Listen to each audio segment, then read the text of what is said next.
Hello दोस्तों, कैसे हैं आप सब? उम्मीद करता हूँ सब ठीक होंगे। लेकिन आज आज जो कहानी मैं आपको सुनाने जा रहा हूँ, वो बाकी सभी कहानियों से अलग है। ये कहानी इतनी डरावनी, इतनी खौफनाक है कि इसे सुनने के बाद शायद आप रात में अकेले सोने की हिम्मत भी न कर पाएँ। दोस्तों, आज की कहानी है छोटा खींचा की। जी हाँ, छोटा खींचा। ना ये कोई भूत है, ना ही कोई साधारण प्रेत। कहा जाता है, इसका जन्म इंसान की दुनिया में नहीं, बल्कि एक चुड़ैल की कोख से हुआ था। और जिस रात ये पैदा हुआ था, उस रात पूरे गांव में कुत्ते एक साथ रोने लगे थे, क्योंकि उन्हें पता चल चुका था कि अंधेरे ने एक नया वारिस पा लिया है। कहते हैं, छोटा खींचा किसी का भी रूप ले सकता है। वो चाहे तो आपके अपने दोस्त की शक्ल बनकर आपके सामने खड़ा हो जाए, या फिर आपके ही किसी रिश्तेदार की आवाज में आपको पुकार ले। और सबसे खौफनाक बात यह है कि जब तक आपको सच पता चलता है, तब तक बहुत देर हो चुकी होती है। उसका कद बस 2.5 से 3 फीट, लेकिन डर इतना कि अच्छे अच्छों की रूह कांप जाए। वो हमेशा नंगा रहता है। उसके सफेद, लंबे, बिखरे हुए बाल और बाहर निकले हुए नुकीले दांत। उसे देखते ही ऐसा लगता है मानो वो अभी इसी पल सब कुछ खत्म कर देगा। उसकी आंखों में कोई इंसानी एहसास नहीं होता, बस एक ठंडी, भूखी और शैतानी चमक, जो बता देती है कि वो इंसान नहीं, कुछ और है। कहते हैं, इंसान एक बार मौत के चंगुल से तो बच सकता है, लेकिन छोटा खींचा के चंगुल से बचना लगभग नामुमकिन है।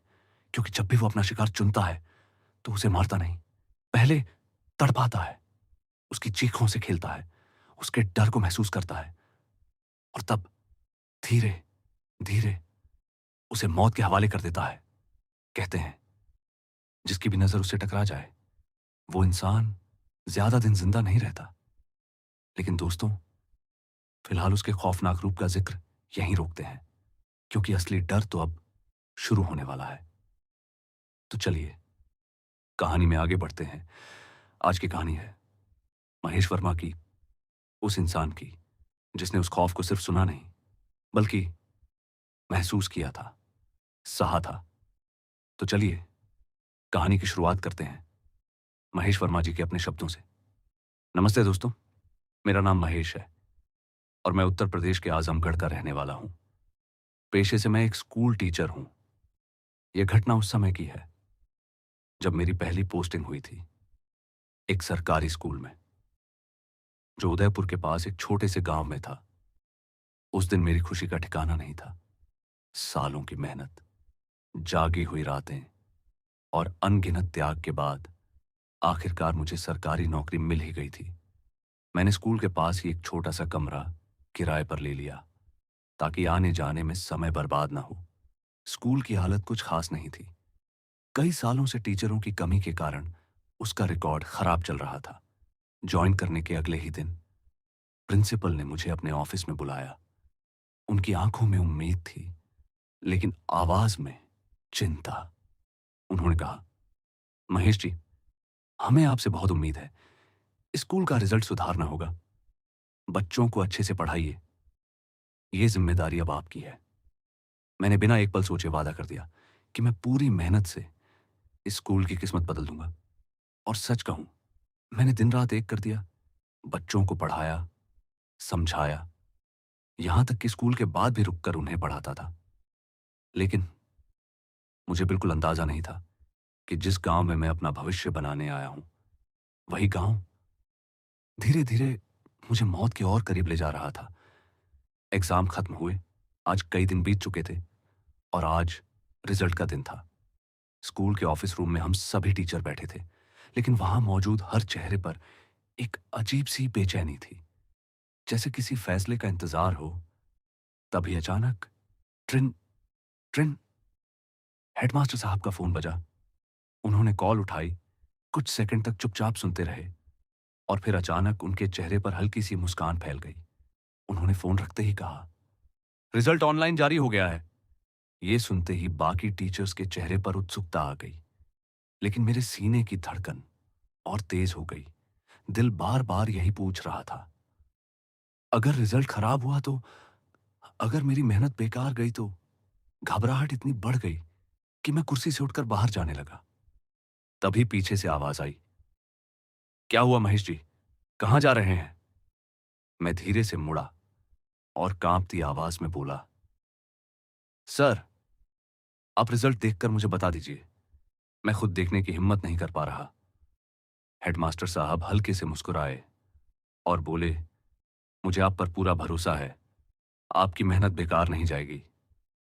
इतना कहकर वो कंप्यूटर के सामने बैठ गए और मैं कमरे के बाहर रखी लकड़ी की पुरानी टेबल पर जाकर बैठ गया।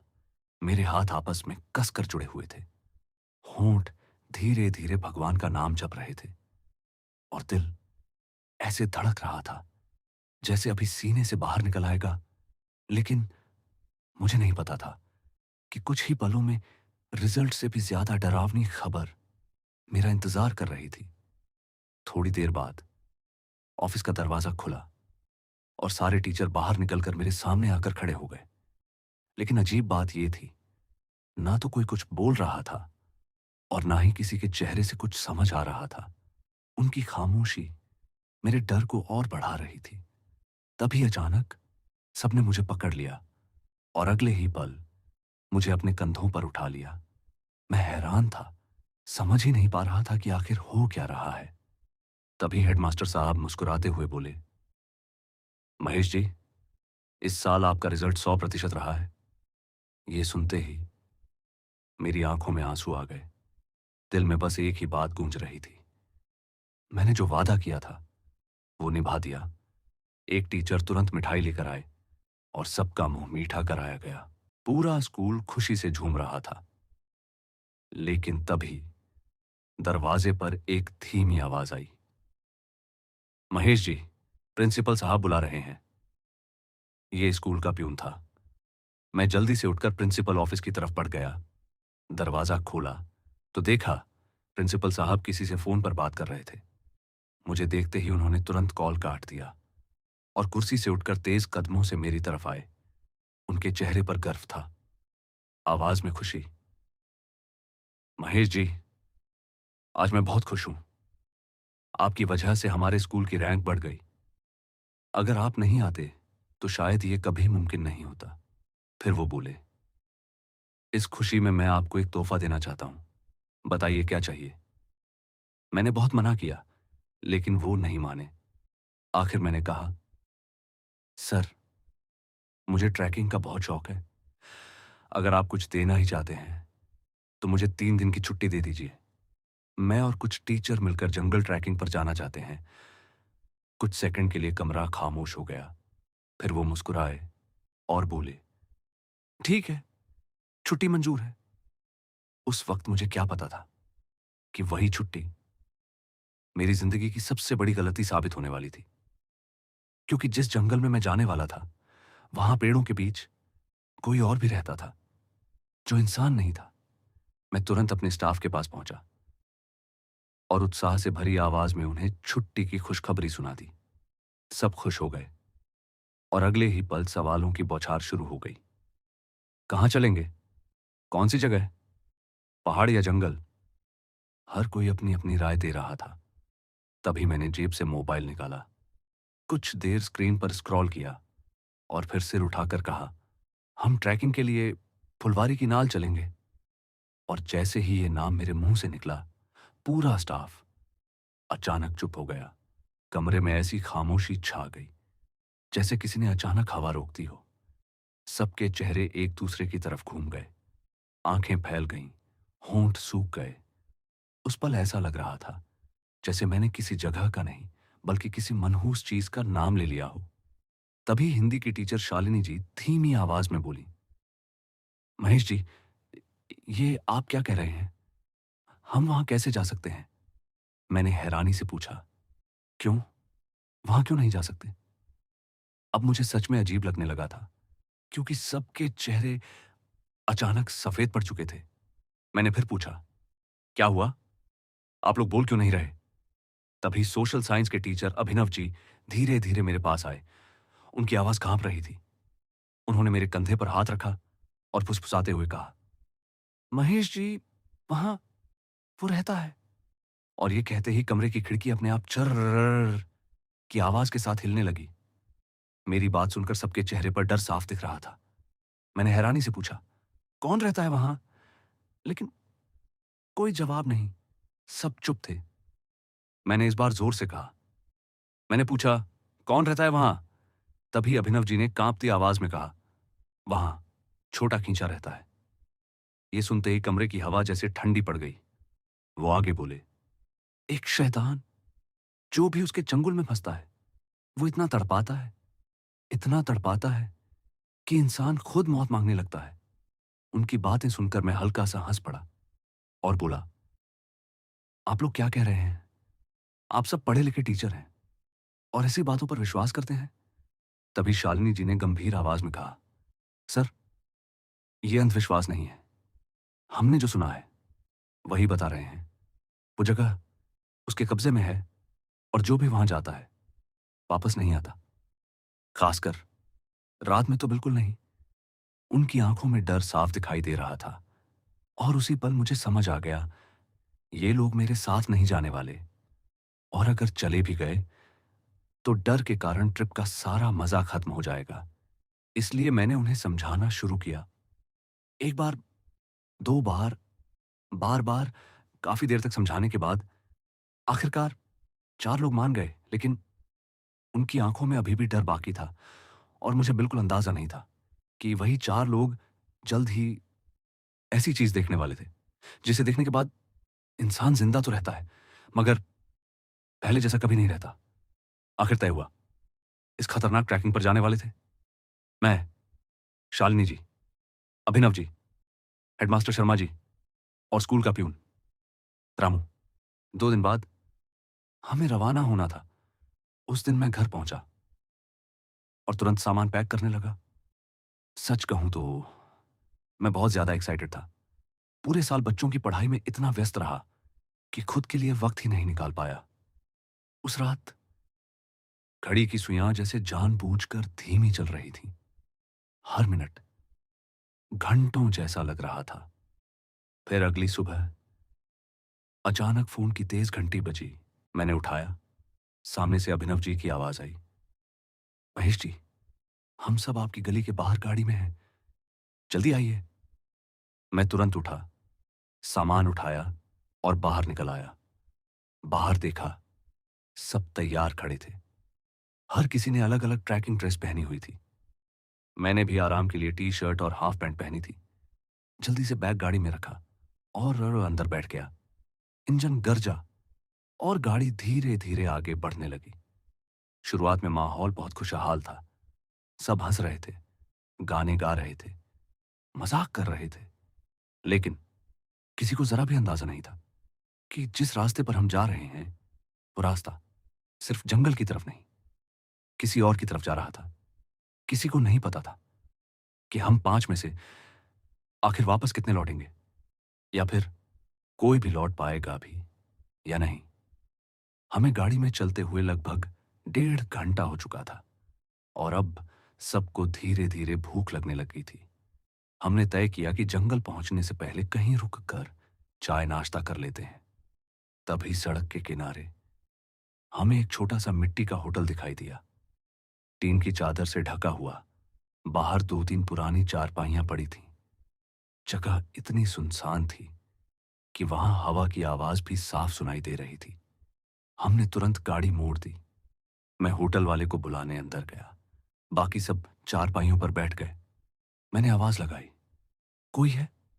तभी पीछे से एक अजीब सी खुरदुरी आवाज आई, जैसे कोई गला साफ कर रहा हो। अगले ही पल एक आदमी अंदर आया।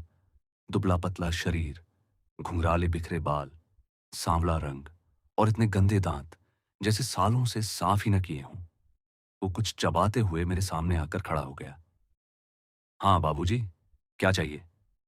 मैंने कहा, 5 चाय, और नाश्ते में क्या है? वो बोला, अभी तो पोहे हैं। मैंने कहा, ठीक है, 5 प्लेट लगा दो और जल्दी लाओ, हमें आगे जाना है। वो बोला, कहाँ जाना है बाबूजी? मैंने सहजता से जवाब दिया, आगे जंगल की तरफ। जैसे ही उसे जगह का नाम पता चला, उसका चेहरा अचानक बदल गया। आंखें फैल गईं, होंठ सूख गए। उसने हकलाते हुए पूछा, क क्या कहा आपने? आप लोग वहां जा रहे हैं? मैंने कहा, हाँ। क्यों, क्या हुआ? वो धीरे से बोला, बाबूजी, वहां कोई नहीं जाता, और जो जाता है वो शाम से पहले लौट आता है, वरना उसकी लाश भी नहीं मिलती, बस हड्डियां मिलती हैं, थोड़े से मांस के साथ। उसकी बात सुनकर, सच कहूं, एक पल के लिए मेरा खून जम सा गया, लेकिन मैंने खुद को संभाला और सख्त आवाज में कहा, तुम अपना काम करो और जल्दी चाय नाश्ता लाओ। क्योंकि मैं नहीं चाहता था कि बाहर बैठे बाकी लोग उसकी बातें सुन लें। वो पहले से ही डरे हुए थे, और अगर ये सुन लेते तो शायद यहीं से वापस लौट जाते। मैं जाकर चारपाई पर बैठ गया, सबके साथ हंसने बोलने लगा, लेकिन तभी अचानक मुझे अजीब सा एहसास हुआ, जैसे सामने झाड़ियों में कोई बैठा हो, कोई हमें देख रहा हो या हमारा इंतजार कर रहा हो। मैं धीरे से उठा और उधर बढ़ने लगा। तभी पीछे से अभिनव जी की आवाज आई, सर, क्या हुआ? अभी तो जंगल आया भी नहीं, आप कहां ट्रैकिंग करने जा रहे हैं? मैं हल्का सा मुस्कुराया और वापस बैठ गया। तभी वो होटल वाला चाय और पोहे लेकर आ गया। सब खाने लगे, लेकिन वो आदमी बार बार मुझे ही देख रहा था। उसकी नजर में अजीब सा डर था, जैसे वो मुझे आखिरी बार देख रहा हो। चाय खत्म होने के बाद मैं पैसे देने उसके पास गया। मैंने पैसे दिए और मुड़ने ही वाला था कि वो धीरे से बोला, सर, आप मेरी बात मानेंगे नहीं, ये मुझे पता है, लेकिन एक सलाह देना चाहता हूं। मैंने पूछा, क्या? वो फुसफुसाया, वहां रात मत रुकना, और अगर रुकना भी पड़े तो किसी भी चीज पर भरोसा मत करना, क्योंकि आपका वही भरोसा आपको मौत के चंगुल में फंसा देगा। उसकी बात सुनकर इस बार सच में मेरे दिल में डर उतर गया।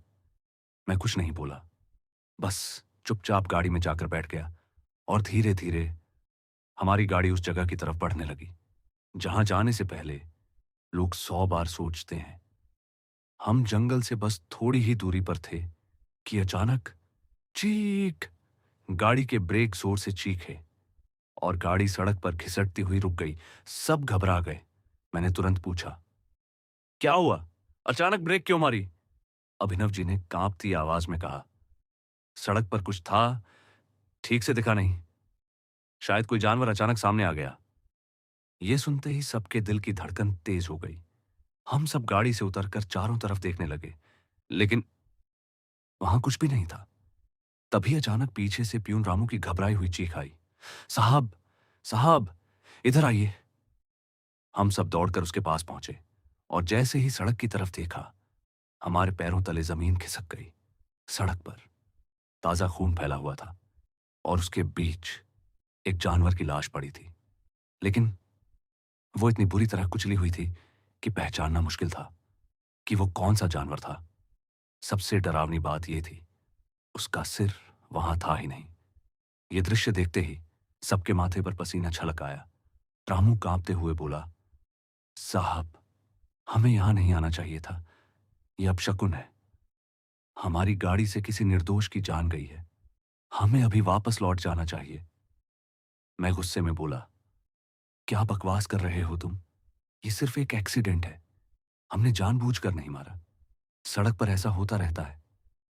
सबने मेरी बात पर हामी तो भर दी, लेकिन मैं साफ देख सकता था, हर किसी के मन में डर घुस चुका था।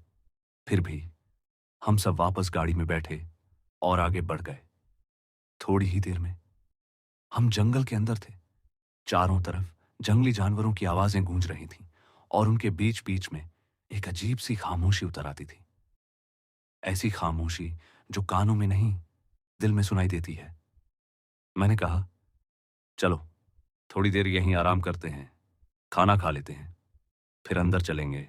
सबने सामान उतारा और खाना निकाल कर बैठ गए, लेकिन हमें बिल्कुल पता नहीं था कि जंगल के पेड़ों के पीछे कोई हमें देख रहा था और इंतजार कर रहा था कि हम कब उसकी सीमा के अंदर कदम रखें।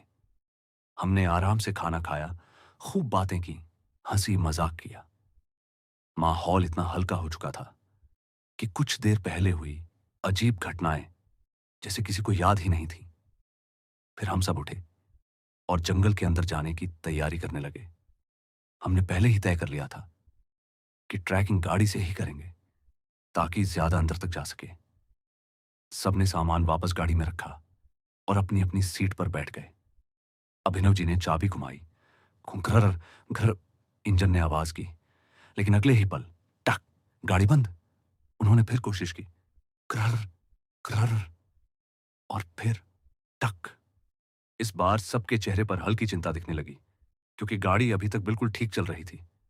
मैंने माहौल हल्का करने के लिए मजाक किया, क्या हुआ अभिनव जी, पेट्रोल नहीं डलवाया क्या? वो बोले, अरे सर, टंकी फुल है और पिछले हफ्ते ही सर्विस करवाई थी। गाड़ी में कोई दिक्कत नहीं थी। पता नहीं अचानक क्या हो गया। ये कहकर वो नीचे उतरे, बोनट खोला, कुछ देर तारों को हिलाया, इंजन देखा, फिर वापस आकर बोले, सब ठीक लग रहा है। समझ नहीं आ रहा स्टार्ट क्यों नहीं हो रही। लगता है मैकेनिक बुलाना पड़ेगा। उनकी बात खत्म भी नहीं हुई थी कि जंगल के अंदर कहीं दूर से टक टक टक, जैसे कोई लकड़ी से पेड़ पर मार रहा हो। हम सब एक साथ चुप हो गए क्योंकि वो आवाज किसी जानवर की नहीं थी। वो किसी के इशारे जैसी लग रही थी। उस अजीब टक टक टक की आवाज सुनकर हम सब एकदम चुप हो गए। किसी की हिम्मत नहीं हो रही थी बोलने की। ऐसा लग रहा था जैसे जंगल खुद हमें किसी के बारे में आगाह कर रहा हो। हवा पहले जैसी नहीं रही थी। वो ठंडी थी, भारी थी, और हर झोंके के साथ ऐसा लगता था जैसे कोई हमारे बिल्कुल पास से गुजर रहा हो।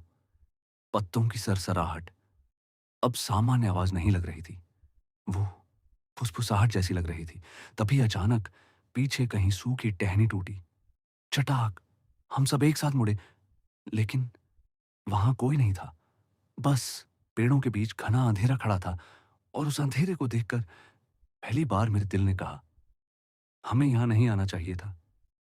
मैंने खुद को संभाला और हल्की मुस्कान के साथ सबसे कहा, लगता है हमारे आने से जंगल के जानवर खुश हो गए हैं। मेरी बात का उन पर ज्यादा असर तो नहीं हुआ, लेकिन मेरे मन रखने के लिए वो हल्का सा मुस्कुरा दिए। फिर मैंने कहा, चलो जल्दी बढ़ते हैं, अंधेरा होने से पहले हमें रुकने की जगह भी ढूंढनी है।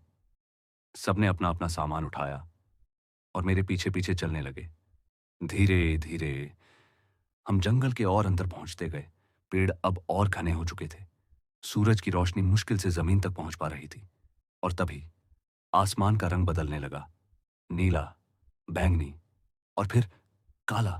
अंधेरा उतर रहा था। थोड़ी देर बाद हम एक ऊंची चट्टान पर पहुंच गए।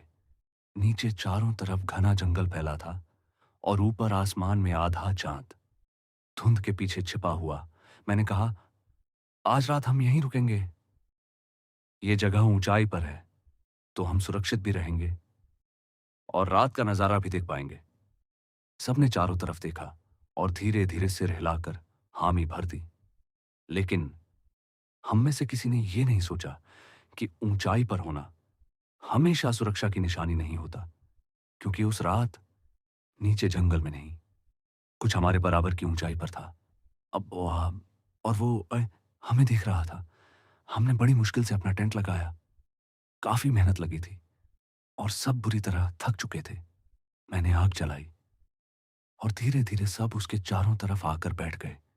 लेकिन अजीब बात यह थी, कोई किसी से बात नहीं कर रहा था। सब बस कभी आग की लपटों को देखते तो कभी पीछे मुड़कर अंधेरे को। चारों तरफ घना अंधेरा फैल चुका था।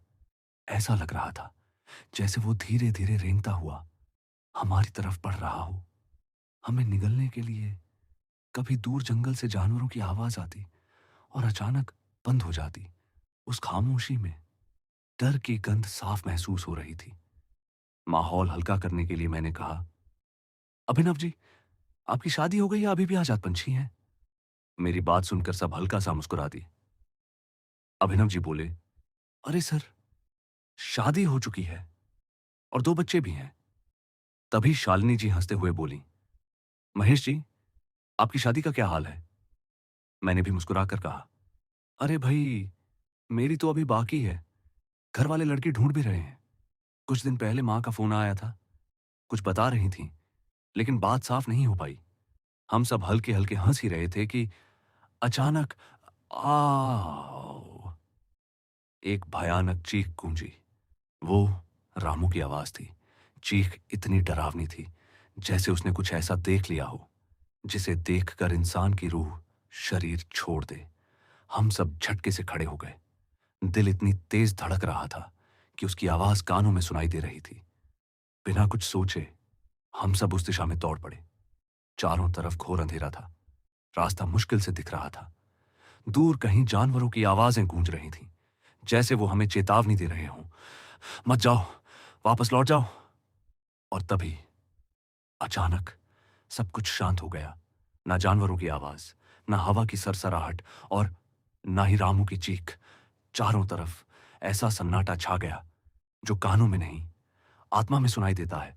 हम सब दौड़ते हुए रामू के पास पहुंचे, लेकिन रामू हमारी तरफ पीठ किए खड़ा था, बिल्कुल सीधा, बिल्कुल स्थिर। ना कोई हरकत, ना सांस की आवाज। ऐसा लग रहा था जैसे किसी ने उसकी आत्मा उसके शरीर से निकाल ली हो और खाली खोल को वहां खड़ा छोड़ दिया हो। हम सब उसके ठीक पीछे खड़े थे, लेकिन किसी की हिम्मत नहीं हो रही थी उसे छूने की। मैंने कांपती आवाज में कहा, रा रामू, क्या हुआ? तू ठीक तो है? लेकिन कोई जवाब नहीं। डरते डरते मैं आगे बढ़ा और कांपते हाथ से उसके कंधे पर हाथ रखा। तभी रामू अचानक उछल पड़ा। वो जोर जोर से चीखने लगा, ऐसे चिल्ला रहा था जैसे उसने अभी अभी मौत को सामने से देख लिया हो। मैंने तुरंत उसे दोनों हाथों से पकड़कर झकझोरा। रामू, मैं हूं, महेश सर, होश में आओ। कुछ पल बाद वो जैसे वापस दुनिया में लौटा, लेकिन उसकी आंखें खून की तरह लाल थीं, पूरा शरीर पसीने में भीगा हुआ। हाथ ऐसे कांप रहे थे जैसे हड्डियां भी डर गई हों। वो बोलना चाहता था, पर शब्द उसका साथ छोड़ चुके थे। हम सब उसे पकड़कर वापस आग के पास लाए, उसे बैठाया और पानी दिया। लेकिन जब उसने गिलास पकड़ा, उसके हाथ इतने बुरी तरह कांप रहे थे कि पानी गिलास से छलक कर जमीन पर गिरने लगा।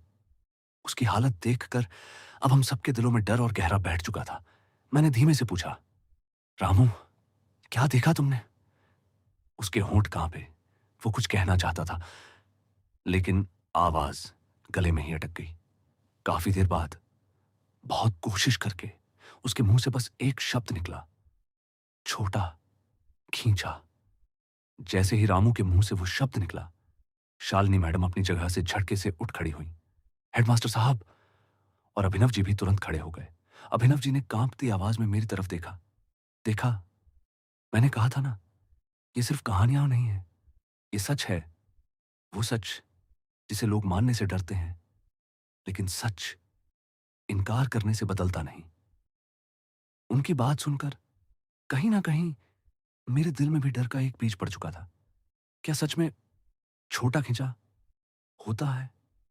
लेकिन जिस चीज को मैंने कभी देखा ही नहीं, उस पर यकीन कैसे कर लूं? मैंने खुद को संभाला और सबको समझाते हुए कहा, देखो, रात का अंधेरा है। शायद किसी छोटे जानवर को देखकर डर गया होगा रामू। घबराओ मत, मैं हूं ना। फिर मैं रामू की तरफ झुका। रामू, ठीक से बता, तूने क्या देखा? रामू कुछ बोलने ही वाला था कि उसकी आंखें उलटने लगीं और वो धड़ाम वहीं बैठा बैठा पीछे की तरफ लुढ़क गया। ये देखकर हमारे पसीने छूट गए। किसी तरह हिम्मत जुटाकर हमने उसे उठाया और टेंट में ले जाकर सुला दिया। बाहर आकर हम सब फिर बैठ गए, लेकिन अब कोई हंसी मजाक नहीं था। बस एक ही सवाल, क्या हमें यहां आना ही नहीं चाहिए था? सच कहूं तो अब मेरे मन में भी यही ख्याल आने लगा था। भले ही मैं विश्वास नहीं करता था, लेकिन लगातार हो रही इन अजीब घटनाओं को नजरअंदाज भी नहीं कर सकता था। मैंने धीरे से कहा, ठीक है, आज की रात जैसे तैसे काट लेते हैं। सुबह होते ही यहां से वापस चलेंगे। मेरी बात सुनकर सबने राहत की सांस ली। वक्त धीरे धीरे रेंगता रहा। आग की लपटें सुलगती रहीं और जंगल हमें घूरता रहा। तभी टेंट का पर्दा हिला। हम सबकी नजर उधर गई। रामू बाहर आ रहा था। वो धीरे धीरे चलकर हमारे पास आया और चुपचाप बैठ गया। मैंने पूछा, क्या हुआ रामू, अब ठीक है ना? कोई जवाब नहीं। मैंने उसका कंधा छुआ। रामू, उसने धीरे धीरे अपनी गर्दन मेरी तरफ घुमाई और बोला, हाँ, मैं ठीक हूं। लेकिन वो आवाज रामू की नहीं थी। वो भारी थी, खुरदुरी थी, जैसे किसी गहरे कुएं से निकल रही हो। मेरे रोंगटे खड़े हो गए। मैंने उसकी आंखों में देखा। वो वही आंखें नहीं थीं जिनमें डर था। उनमें कुछ और था, कुछ जो रामू नहीं था। एक पल को लगा जैसे उसके शरीर में कोई और आ चुका है। लेकिन मैंने खुद को समझाया, डर क्या होगा बेचारा।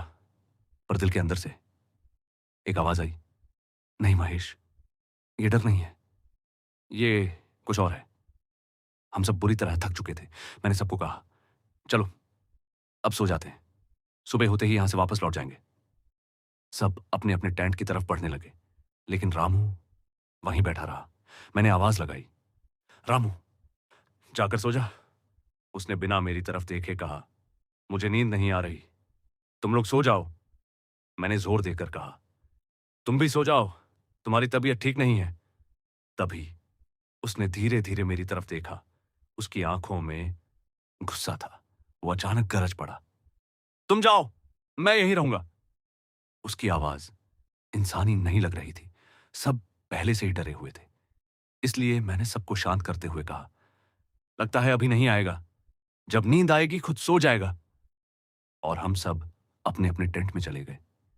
कुछ ही देर बाद जंगल में जानवरों के रोने, चिल्लाने, कुर्राने की आवाजें गूंजने लगीं।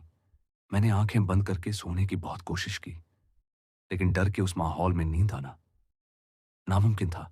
आखिर मैं उठ गया, टॉर्च उठाई और धीरे धीरे टेंट से बाहर निकला। लेकिन जैसे ही बाहर आया, जो मैंने देखा उसे देखकर लगा मेरा कलेजा मुंह से बाहर निकल जाएगा। अलाव के पास रामू बैठा था और एक भेड़िया उसके पैर को नोच रहा था, दूसरा उसका हाथ चबा रहा था। उसका पूरा शरीर खून से लथपथ था, लेकिन रामू बिल्कुल चुप बैठा था। ना चीख, ना दर्द, ना हरकत। तभी उसने अपनी गर्दन मेरी तरफ घुमाई और मैं जम गया। उसकी गर्दन का आधा हिस्सा जानवर खा चुके थे। मैं चीखना चाहता था, पर मेरी आवाज गले में ही अटक गई। मैंने अपना गला पकड़ लिया, आवाज निकालने की कोशिश की। तभी रामू अचानक खड़ा हुआ। वो आगे झुका और एक ऐसी धाड़ मारी जो इंसान नहीं निकाल सकता। अगले ही पल वो पहाड़ी से नीचे कूद गया। मैं दौड़कर किनारे पहुंचा, नीचे झांका। रामू नीचे पड़ा था। मुझे लगा वो मर चुका है, लेकिन तभी वो हिला। टूटी हुई हड्डियों के साथ टेढ़े मेढ़े शरीर को घसीटते हुए वो उठा और जंगल की अंधेरी गहराइयों में भाग गया। मैं अभी भी बोल नहीं पा रहा था, शरीर पत्थर हो चुका था। तभी पीछे से आवाजें आईं, सर, क्या हुआ? सब भागते हुए बाहर आ चुके थे। सबने मुझे संभाला। सब पूछने लगे, सर क्या हुआ, क्या देखा आपने? लेकिन मैं चाहकर भी बोल नहीं पा रहा था। आवाज जैसे किसी ने मेरे गले में कैद कर दी हो। मैंने जल्दी से उनका हाथ पकड़ा और उन्हें उस जगह ले गया जहां रामू पहले बैठा था। जैसे ही सबने वहां देखा, सबके चेहरे सफेद पड़ गए। जमीन पर बहुत सारा खून बिखरा पड़ा था। छोटे छोटे मांस के टुकड़े हर तरफ फैले हुए थे। किसी को कुछ समझ नहीं आ रहा था, यहां हुआ क्या था। सब मुझसे पूछ रहे थे, सर बताइए ना। लेकिन मैं बोल ही नहीं पा रहा था। उस वक्त मुझे समझ आ चुका था, यहां रुकना, मौत को बुलाना है। जो मैंने देखा था वो अगर बता भी देता तो कोई विश्वास नहीं करता। इसलिए मैंने इशारों में सबको समझाया, यहां से चलो, अभी, इसी वक्त। लेकिन कोई नहीं समझा। आखिरकार मैंने अभिन्नू जी का हाथ पकड़ा, दूसरे हाथ से शर्मा सर का, और उन्हें खींचते हुए जंगल की तरफ भागने लगा। पीछे शालिनी मैडम भी भाग रही थी। चारों तरफ घना अंधेरा, कुछ भी साफ दिखाई नहीं दे रहा था, लेकिन हम भागे जा रहे थे अपनी जान बचाने के लिए। जंगल में जानवरों की डरावनी आवाजें गूंज रही थीं। ऐसा लग रहा था जैसे भेड़िए छुपकर इंतजार कर रहे हों कि कब हम गिरें और वो हम पर टूट पड़े। बहुत देर तक भागने के बाद आखिर हम रुक गए। हम सब बुरी तरह हाँफ रहे थे। तभी मुझे एहसास हुआ है, शालिनी मैडम हमारे साथ नहीं है। मैंने अभिन्नू जी को इशारे से बताया। उन्होंने पीछे देखा और वहां कोई नहीं था। अभी कुछ देर पहले तक वो हमारे पीछे ही थी, अब गायब थी। हम सब एक दूसरे को देखने लगे। उस पल मेरे दिल में एक बात साफ हो चुकी थी, ये खूनी जंगल आज हमें नहीं छोड़ेगा। ये एक एक करके हम सबको खौफनाक मौत देगा, लेकिन जब तक हम जिंदा हैं हम अपने साथी को यूं ही मौत के हवाले छोड़कर नहीं भाग सकते। इसलिए हम तीनों फिर से उसी रास्ते की तरफ बढ़े जहां आखिरी बार शालिनी मैडम दिखी थी। काफी दूर तक खोजने के बाद भी उनका कोई निशान नहीं मिला। अब हम बस 3 बचे थे, मैं, अभिनव सर और हेडमास्टर शर्मा जी। हम तीनों को समझ नहीं आ रहा था अब क्या करें, कहां जाए। बस अंधेरे में आगे बढ़ते जा रहे थे। तभी अचानक पीछे से एक दिल दहला देने वाली चीख गूंजी। मैंने और अभिन्नू जी ने झट से पीछे मुड़कर देखा। शर्मा जी जमीन पर बैठे थे, अपने पैर को कसकर पकड़े हुए। हम दोनों दौड़कर उनके पास पहुंचे और जो देखा उसे देखकर हमारी रूह कांप गई। एक बहुत बड़ा धारदार शूल उनके पैर के आर पार धंसा हुआ था। खून बह रहा था और दर्द से उनका चेहरा तड़प रहा था। मैंने कांपते हाथों से वो शूल निकालने की कोशिश की, लेकिन वो इतनी मजबूती से ढसा था कि हिल भी नहीं रहा था। शर्मा जी दर्द से कराह रहे थे।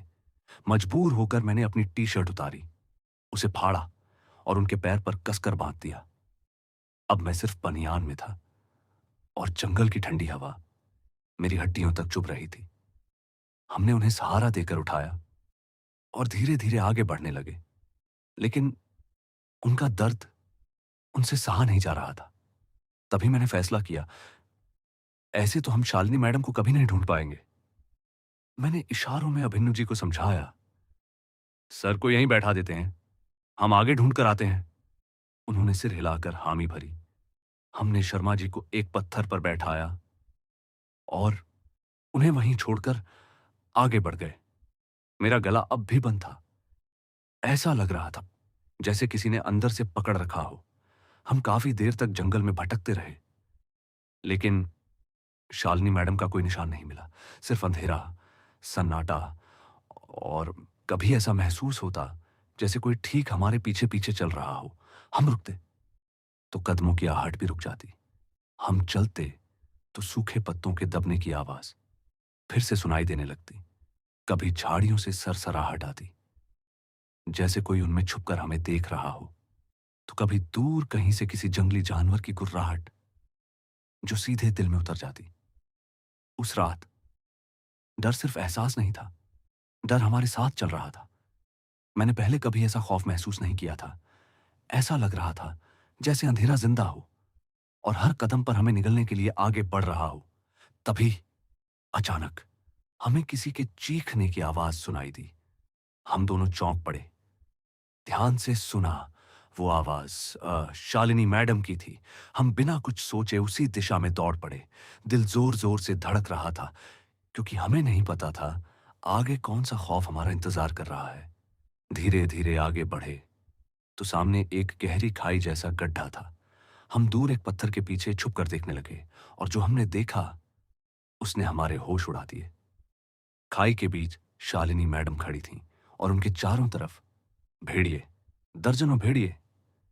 लेकिन अजीब बात यह थी, वो उन पर हमला नहीं कर रहे थे, बस उन्हें घेर कर खड़े थे, जैसे किसी आदेश का इंतजार कर रहे हों। मैं उन्हें बचाने आगे बढ़ने ही वाला था कि अभिन्नव जी ने मेरा हाथ कसकर पकड़ लिया। उन्होंने कांपती उंगली से इशारा किया, वो देखो। मैंने नजर घुमाई। अंधेरे से कोई बाहर आ रहा था। पहले मुझे लगा कोई आदिवासी बच्चा होगा, लेकिन जैसे ही वो चांद की रोशनी में आया, मेरी सांस रुक गई। वो इंसान नहीं था, इंसान जैसा दिखने वाला एक शैतान था। नंगा शरीर, सिर शरीर के हिसाब से असामान्य रूप से बड़ा, कद मुश्किल से 3 फीट, लेकिन उसके नाखून इतने लंबे जैसे एक ही बार में किसी की खाल शरीर से अलग कर दें। वो धीरे धीरे आगे बढ़ा और जैसे ही उसने अपना हाथ भेड़ियों की तरफ उठाया, सारे भेड़िए तुरंत शांत होकर बैठ गए। उस पल हमें समझ आ गया, ये जंगल उसी का है। और अब हम समझ चुके थे, हम शिकार बन चुके हैं। वो पूरा जंगल उसका इलाका था। अचानक पूरा जंगल शांत हो गया। ना हवा की आवाज, ना पत्तों की सरसराहट, ना किसी जानवर की गुर्राहट। ऐसा सन्नाटा जैसे समय खुद डर कर रुक गया हो। खाई के बीच शालिनी मैडम कांप रही थीं। उनकी आंखों से आंसू बह रहे थे। वो जमीन पर बैठ गईं और रोते हुए उस शैतान से अपनी जिंदगी की भीख मांगने लगी। मुझे जाने दो, प्लीज, मुझे मत मारो। लेकिन वो शैतान बस मुस्कुरा रहा था। उसकी मुस्कान इंसानी नहीं थी। वो मुस्कान ऐसी थी जैसे किसी ज्वालामुखी से लावा बहता है, धीमे, मगर सब कुछ जला देने के लिए तैयार। हम दूर पत्थर के पीछे छुपे हुए ये सब देख रहे थे। हमारे हाथ कांप रहे थे, सांसें तेज थीं और दिमाग सुन्न। हमें समझ नहीं आ रहा था, अब क्या करें, कैसे बचाएं शालिनी मैडम को। तभी वो शैतान धीरे धीरे अपना सिर घुमाता है और सीधा हमारी छुपने वाली दिशा में देखता है। हम डर के मारे पत्थर के पीछे सिमट गए। कुछ पल बाद मैंने धीरे धीरे अपना चेहरा बाहर निकाला। वो शैतान तेज तेज कुछ सूंघ रहा था। तभी मेरे दिमाग में बिजली सी कौंधी। वो इंसानों की गंध पहचान सकता है और वो हमारी तरफ बढ़ रहा था। उसके हर कदम के साथ हमारी धड़कनें और तेज होती जा रही थीं। तभी मुझे एक योजना सूझी। मैंने इशारे से अभिन्नू जी को समझाया, "म- मैं उसका ध्यान भटकाता हूं, आप मैडम को लेकर भाग जाना।" उन्होंने कांपते हुए सिर हिलाया। योजना तय होते ही मैं धीरे धीरे दूसरी दिशा में खिसक गया और वो शैतान मेरी तरफ मुड़ गया। मैं उसकी नजरों से बचते हुए आगे बढ़ रहा था, लेकिन वो मेरी गंध का पीछा कर रहा था। थोड़ी दूर चलते ही मेरी सांसें बेकाबू हो गईं।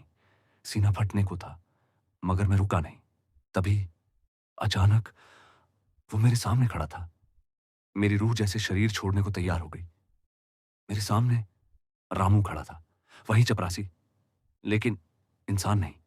उसका शरीर नंगा, एक हाथ कटा हुआ, दूसरे हाथ की चमड़ी गायब और पैर ऐसे जैसे किसी ने उनका मांस नोच नोच कर खा लिया हो।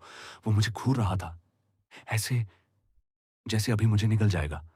वो धीरे धीरे मेरी तरफ बढ़ने लगा और उसके पीछे वो शैतान। मैं भागना चाहता था, लेकिन आगे रामू, पीछे शैतान। जाऊं तो जाऊं कहां? उस पल मुझे लगा, अब मैं नहीं बचूंगा। तभी दूर पहाड़ी से आवाज आई, सर, इधर आइए। वो अभिन्नू जी थे। वो पहाड़ी पर खड़े मुझे बुला रहे थे। उस तरफ सिर्फ झाड़ियां थीं, कांटे थे, मौत थी। लेकिन अगर जिंदा रहना था तो भागना ही पड़ेगा। तभी पीछे से भेड़ियों की गुर्राहट आई। मैंने भगवान का नाम लिया और कांटों भरे रास्ते पर दौड़ पड़ा। कांटे मेरे पैरों में धंस रहे थे, खून बह रहा था, सांस टूट रही थी, लेकिन उस वक्त मुझे दर्द महसूस ही नहीं हो रहा था, क्योंकि मौत मेरे पीछे दौड़ रही थी। मैं पूरी ताकत से भाग रहा था। कांटे पैरों को चीर रहे थे, सांस सीने को तोड़ रही थी, लेकिन डर मुझे रुकने नहीं दे रहा था। तभी जाने क्यों मेरे मन में एक अजीब सा ख्याल आया, पीछे देखने का। मैंने दौड़ते दौड़ते धीरे से गर्दन घुमाई और जो देखा, उसे देखकर मेरे कदम वहीं जम गए। वो मेरे ठीक पीछे खड़ा था, इतना पास कि उसकी सड़ी हुई सांस मेरी गर्दन से टकरा रही थी। मेरी आंखें फैल गईं, शरीर सुन्न पड़ गया। वो शैतान मुस्कुरा रहा था। उसकी आंखें अंधेरे में अंगारों की तरह जल रही थीं। उसने धीरे धीरे अपना सिर झुकाया और मेरी गर्दन के पास आकर सूंघा। मेरा दिल इतनी तेज धड़क रहा था कि लगा अभी बाहर गिर पड़ेगा। वो फुसफुसाया, भाग क्यों रहे हो? खेल तो अभी शुरू हुआ है। उसकी आवाज इंसानी नहीं थी। वो आवाज जैसे कई लाशों के गले से एक साथ निकली हो। तभी उसने अपना लंबा नाखून उठाया और मेरी पीठ को हल्के से छुआ, बस हल्का सा। लेकिन मेरी त्वचा ऐसे फट गई जैसे किसी ने तेज ब्लेड चला दिया हो। दर्द की चीख मेरे गले में ही घुट गई।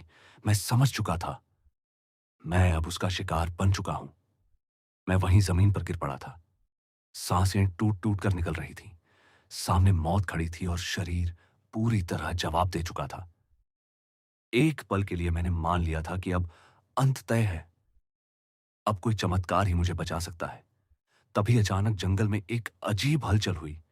चारों तरफ खड़े बघेरे जैसे भेड़िए अचानक जोर जोर से चिल्लाने लगे। उनकी आवाजों में डर था, वही डर जो अभी तक हमारे दिलों में था। मैंने कांपती नजरों से उस शैतान की ओर देखा जो कुछ देर पहले तक मुझे नोच खाने के लिए बढ़ रहा था।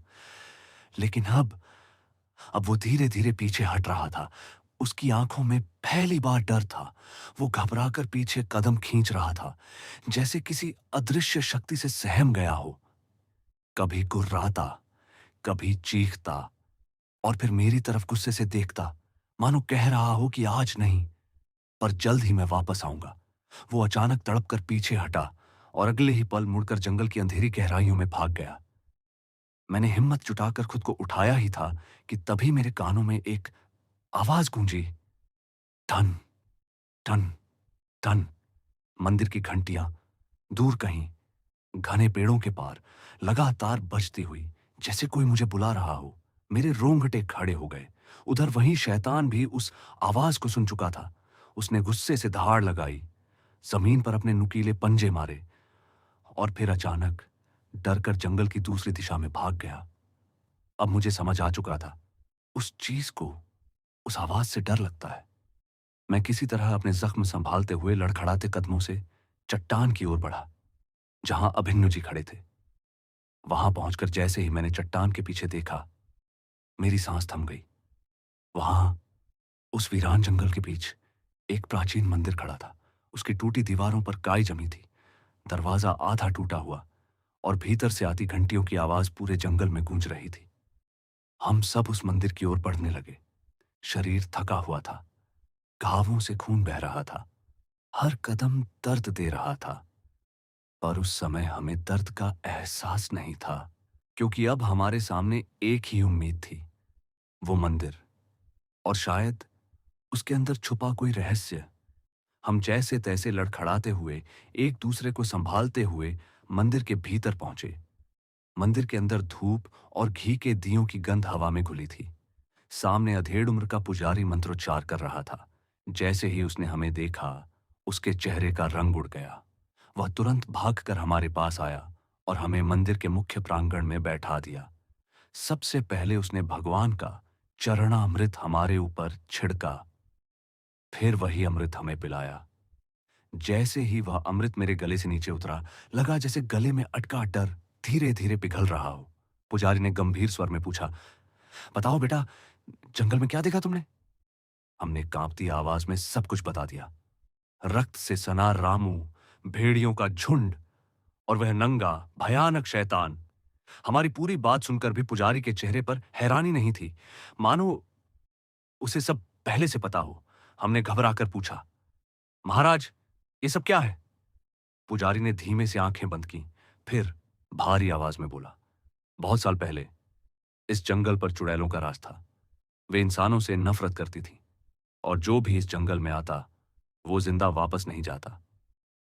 उसने आगे बताया, पास के गांव का एक जमींदार था, बहादुर सिंह, बहुत साहसी, निडर और धर्म का रक्षक।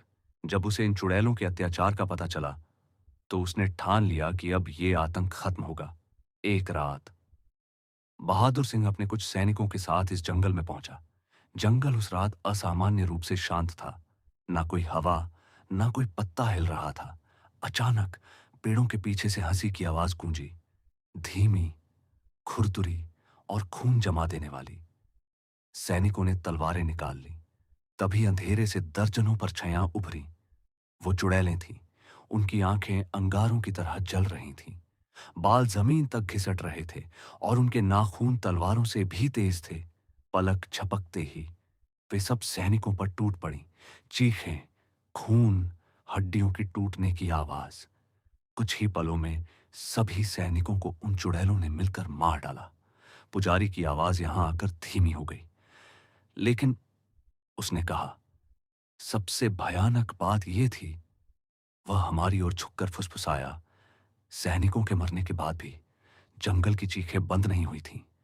मंदिर के बाहर अचानक हवा तेज चलने लगी, घंटियां अपने आप बज उठीं और पुजारी ने कांपती आवाज में कहा, क्योंकि उस रात असली शिकार अभी बाकी था, बहादुर सिंह। जब बहादुर सिंह जख्मी हालत में जमीन पर पड़ा था, चारों तरफ चुड़ैलें खड़ी थीं। उसकी आंखों के आगे अंधेरा छा रहा था, चेहरे धुंधले पड़ चुके थे और मौत की ठंडी उंगलियां उसकी सांसों को पकड़ने ही वाली थीं। तभी जंगल की हवा अचानक उल्टी दिशा में चलने लगी, सूखे पत्ते गोल गोल घूमने लगे और एक तेज प्रकाश चमका। अगले ही पल सब कुछ शांत। अगली सुबह जब बहादुर सिंह की आंख खुली तो उसने खुद को एक कच्चे जंगल घर के अंदर पाया। उसके घावों पर जड़ी बूटियों का लेप था, शरीर पर पट्टियां बंधी थीं और सामने एक अद्भुत सुंदर लड़की बैठी थी। उसकी आंखें गहरी, चेहरा चांद जैसा उजला और मुस्कान ऐसी कि जैसे दर्द भी भूल जाए। वह धीमे स्वर में बोली, डरो मत, तुम्हें चुड़ैलों से मैंने ही बचाया है। बहादुर सिंह की धड़कन थम गई। उसे विश्वास ही नहीं हो रहा था, जहां उसके प्रशिक्षित सैनिक एक पल में मारे गए, वहां ये कोमल सी लड़की अकेले उसे कैसे बचा सकती है? पर उस समय सवाल पूछने की ताकत उसमें नहीं थी।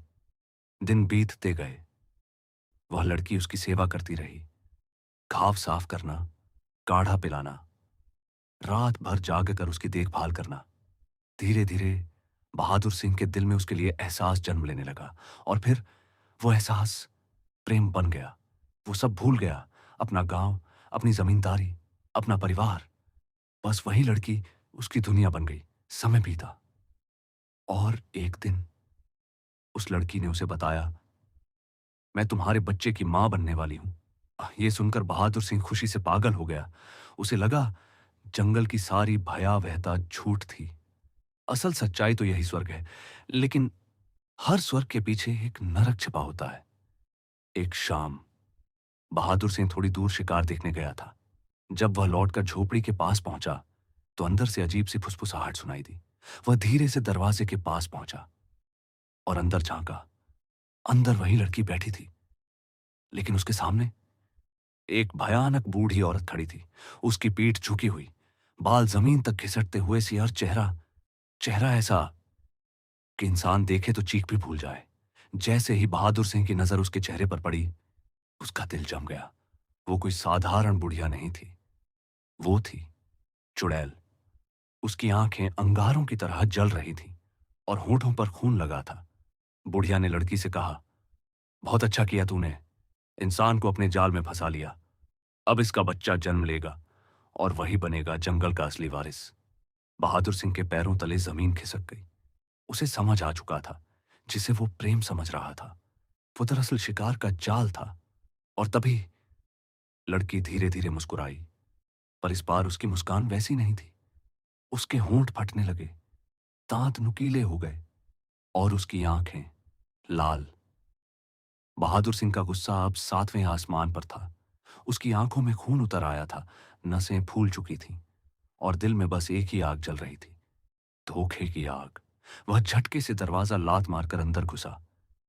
हाथ में पकड़ी कुल्हाड़ी चांदनी में चमकी। बुढ़िया चुड़ैल कुछ समझ पाती उससे पहले ही छटाक, एक ही वार में उसका सिर धड़ से अलग होकर जमीन पर लुढ़क गया।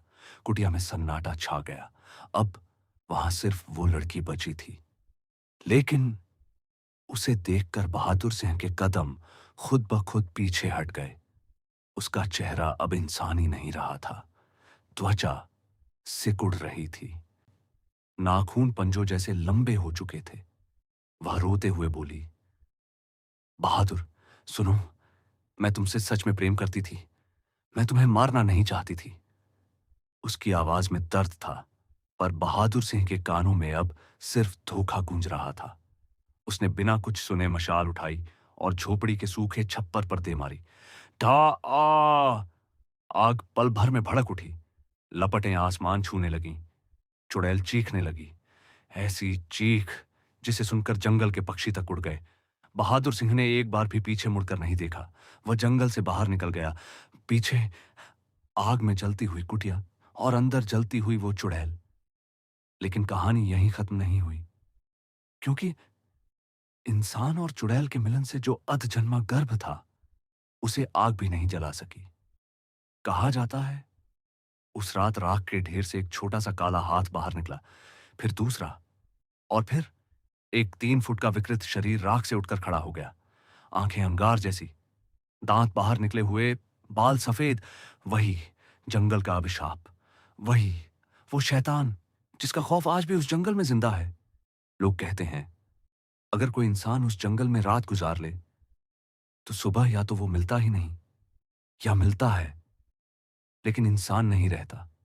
ये सब सुनकर हमारी रूह तक कांप गई। मंदिर के अंदर दिए की लौ हल्के हल्के कांप रही थी, जैसे वो भी उस कहानी का दर्द महसूस कर रही हो। कुछ देर तक कोई कुछ नहीं बोला। फिर मैंने हिम्मत जुटाकर पुजारी जी से पूछा, महाराज, उसका अंत कैसे होगा? क्या उसे खत्म किया जा सकता है? पुजारी जी ने धीरे से हमारी ओर देखा। उनकी आंखों में दया भी थी और गहरी थकान भी। उन्होंने शांत स्वर में कहा, समय समय ही सब ठीक करता है। जिसका जन्म हुआ है उसका अंत भी निश्चित है, लेकिन हर चीज का एक समय होता है। हम बेचैन हो उठे। लेकिन वो निर्दोष लोगों को मार रहा है, हमारे अपने, हम जो खो चुके हैं। मेरी आवाज भर्रा गई। पुजारी जी ने धीमे से सिर झुका लिया। जो खो गया उसे वापस नहीं लाया जा सकता। आग में जो जल चुका है वो राख बनकर ही रह जाता है। तुमने जो देखा वो अभिशाप है, और कुछ अभिशाप समय के साथ ही समाप्त होते हैं, बल से नहीं। मंदिर की घंटियां फिर हल्के से बज उठीं। हवा ठंडी हो गई। उन्होंने आगे कहा, अब तुम लोग यहां से चले जाओ। इस जंगल से जितनी दूर जा सको चले जाओ। अपने जीवन को आगे बढ़ाओ। पीछे मत देखो, क्योंकि जो पीछे छूट गया वो अब सिर्फ स्मृति है। उनकी बातों में एक अजीब सी अंतिमता थी। हम समझ चुके थे ये लड़ाई हमारी नहीं थी। हमने जितना देख लिया था वो जीवन भर के लिए काफी था। धीरे धीरे हम मंदिर की सीढ़ियों से नीचे उतरे। सुबह होने लगी थी। जंगल अब सामान्य दिख रहा था। पक्षी चहचहा रहे थे। हवा में वही साधारणपन लौट आया था। लेकिन हमारे भीतर जो बदल चुका था वो कभी सामान्य नहीं होने वाला था। हमने पीछे मुड़कर आखिरी बार मंदिर की ओर देखा। घंटियां अब शांत थीं, और उस क्षण मुझे एहसास हुआ कुछ कहानियां खत्म नहीं होती, वे बस हमारे भीतर जिंदा रह जाती हैं। मंदिर से निकलने के बाद मैंने उस जंगल की तरफ दोबारा मुड़कर नहीं देखा। जैसे तैसे हम गांव पहुंचे, फिर शहर, और आखिरकार मैं अपने माता पिता के पास लौट आया। मेरी वापसी में लगभग 5 से 6 महीने लग गए थे। इन महीनों में मैं पहले जैसा नहीं रहा। शरीर के घाव तो धीरे धीरे भर गए, लेकिन जो अंदर टूटा था वो आज तक पूरा नहीं जुड़ा। मां जब मुझे देखती तो उनकी आंखों में राहत के आंसू आ जाते। पिता कुछ नहीं पूछते, बस मेरे कंधे पर हाथ रख देते। गांव में सब यही समझते रहे कि मैं किसी हादसे में फंस गया था, किसी जंगली जानवर के हमले से बचकर आया हूं। लेकिन सच्चाई मैंने किसी को नहीं बताई, क्योंकि कौन विश्वास करता, कौन मानता कि चुड़ैलें होती हैं, और इंसान व चुड़ैल के मिलन से जन्मा शैतान आज भी जिंदा है। रातें अब भी आसान नहीं थी। कभी कभी आधी रात को मेरी नींद टूट जाती। ऐसा लगता कोई मेरे कमरे के बाहर धीरे धीरे चल रहा है। कभी खिड़की के पास हल्की सी सरसराहट, कभी दूर कहीं भेड़िए जैसी आवाज। मैं खुद को समझाता ये सब दिमाग का खेल है। जीवन में उसे भूल पाना सच में बहुत मुश्किल था। कभी कभी मैं सोचता था क्या वो सब सच था, या डर ने मेरे दिमाग के साथ खेल खेला था। लेकिन फिर पीठ के पुराने घाव जलने लगते, और मुझे याद आ जाता वो सब सपना नहीं था। मां की आवाज, पिता की चुप्पी, घर की रसोई की खुशबू धीरे धीरे मुझे फिर से जमीन पर ला रही थी। हां, रातें अब भी भारी होती थीं। कभी किसी कुत्ते के भौंकने की आवाज सुनकर दिल तेज धड़कने लगता, कभी हवा की सरसराहट भी खतरा लगती। लेकिन मैंने एक बात समझ ली, अगर मैं उस डर के साथ ही जीता रहा तो वो शैतान जीत जाएगा।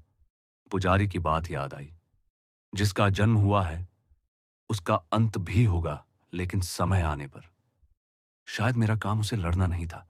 शायद मेरा काम था बचना, जीना और आगे बढ़ना। मैंने अपने काम में खुद को लगा दिया, घर की जिम्मेदारियां उठाई, माँ-पिता के साथ समय बिताया।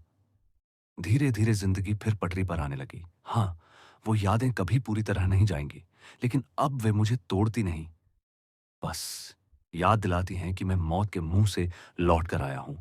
और शायद कभी-कभी जीवन का सबसे बड़ा साहस शैतान से लड़ना नहीं होता, बल्कि डर के बावजूद आगे बढ़ना होता है। तो दोस्तों, ये थी मेरी वो कहानी, जिसे मैं चाहकर भी कभी पूरी तरह भूल नहीं पाया। आपको क्या लगता है? क्या वो सब सिर्फ एक हादसा था, या सच में उस जंगल में आज भी कोई अभिशाप जिंदा है? अगर आपको ये कहानी पसंद आई और आप चाहते हैं ऐसी ही और सच्ची और खौफनाक दास्तानें सुनना, तो वीडियो को लाइक करें, चैनल को सब्सक्राइब करें और कमेंट करके जरूर बताएं। अगर आप मेरी जगह होते तो क्या करते? क्योंकि याद रखिए, डर सिर्फ जंगलों में नहीं होता, कभी-कभी वो हमारे साथ घर तक चला आता है। मैं फिर लौटूंगा एक और सच्ची और डरावनी कहानी के साथ। तब तक रात को अकेले बाहर मत निकलना।